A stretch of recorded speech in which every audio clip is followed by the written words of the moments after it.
हरे कृष्णा आप सभी को। आशा करती हूँ आप सभी अच्छे होंगे। आज हमारे पुरुषोत्तम मास महात्म्य का 10वां अध्याय।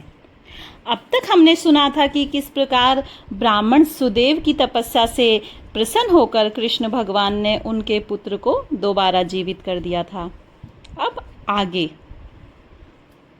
नारायण जी ने कहा, हे नारद, भक्त वत्सल अपनी वाणी से सुदेव ब्राह्मण को प्रसन्न करते हुए बोले, हे द्विजराज, जिससे मैं प्रसन्न हुआ हूँ, क्या यह तुम नहीं जानते? मेरा प्रिय पुरुषोत्तम मास आने पर तुम दोनों स्त्री पुरुषों ने उपवास कर यहाँ बैठने से पुरुषोत्तम मास की सेवा हुई है। जो मनुष्य का जन्म लेकर श्री पुरुषोत्तम मास में जप तप स्नान दान आदि नहीं करते हैं, वे जन्म जन्मांतर में दरिद्र होते हैं।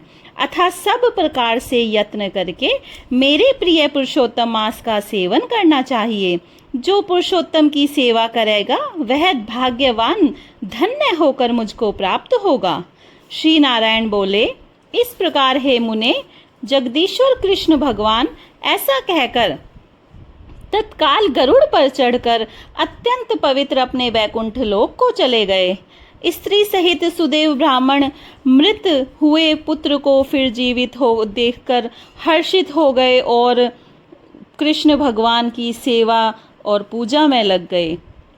ऋषि वाल्मीकि कहते हैं कि वहीं तुम राजा दृढ़धनवा विख्यात हुए। हे राजन, पुरुषोत्तम मास के सेवन से संपूर्ण ऋषियों के भोगने वाले हुए। हे राजन, जो तुमने मुझसे पूछा था सो मैंने तुम सबको वो सब बतलाया, और पूर्व जन्म में जो तुम्हारा पुत्र शुकदेव था वही वो तोता था जो तुम्हें जंगल में मिला था।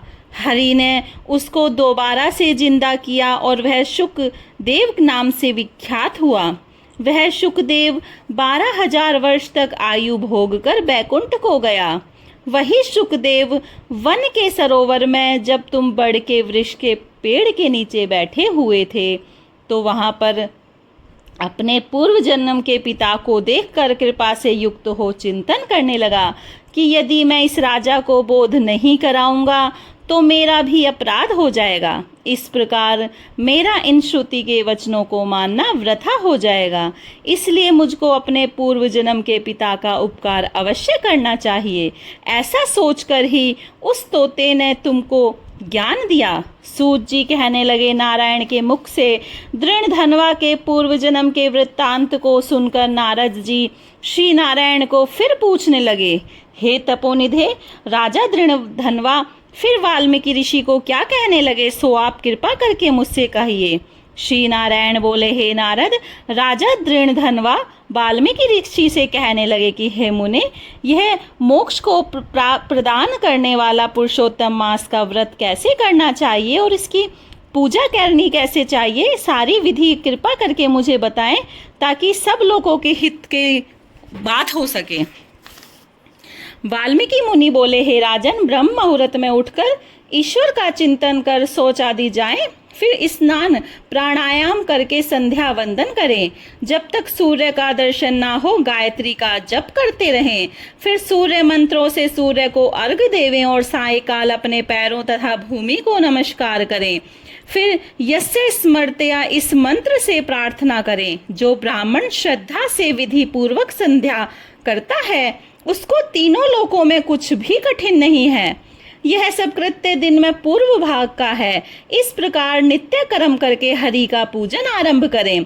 फिर स्त्री पुरुष शुद्ध हो वाणी को एकाग्र करके शुद्ध गोल व चौकोर गोबर से लिपी हुई भूमि पर व्रत सिद्धि के लिए चावलों से 8 दल वाला कमल बनाएं।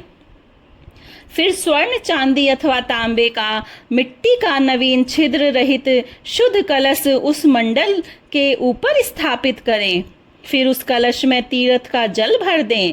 इस प्रकार कलश स्थापन कर उसमें सब तीर्थों का आवाहन करें। गंगा गोदावरी कावेरी सरस्वती मेरी शांति के लिए पापों का नाश करने के लिए आओ। फिर कलश को मंत्रों से गंध अक्षत नैवेद्य और ताजे पुष्पों से पूजकर कलश के ऊपर पीले वस्त्र से लपेटा हुआ तांबे का पात्र रख दें। फिर उस पात्र के ऊपर राधा कृष्ण की मूर्ति स्थापित करें, फिर भक्ति युक्त हो विधि से पूजन करें।